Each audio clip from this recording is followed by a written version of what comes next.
راستہ نظر نہ آئے تب اللہ پر یقین ایمان ہے. جیب میں پیسے ہوں اور تب دل کو اطمینان ہے تو ایمان کس پر ہوا؟ پیسے پر، اللہ پر نہیں. جب وسائل و ذرائع نہ ہوں اور پھر یقین ہو کہ اللہ مسبب الاسباب ہے، وہ اسباب کا پابند نہیں ہے، وہ اسباب کا محتاج نہیں ہے، اسباب اس کے محتاج ہیں.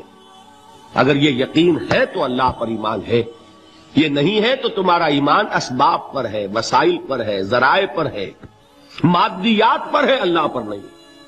اس وقت کہاں راستہ تھا؟ کوئی راستہ تھا؟ سمندر ہے اور ادھر سے لشکر آ گیا ہے.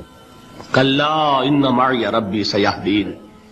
اب دیکھیے ایمان کہہ دینا آسان ہے، ہوا معکم اینما کنتم، جہاں کہیں بھی تم ہوتے ہو اللہ تمہارے ساتھ ہوتا ہے. لیکن اس کا یقین قائم ہو جائے تو زمین و آسمان کا فرق واقع ہو جائے. دین کی بات پھیلانا صدقہ جاریہ ہے. ثواب کی نیت سے ویڈیو کو شیئر ضرور کیجیے. جزاک اللہ.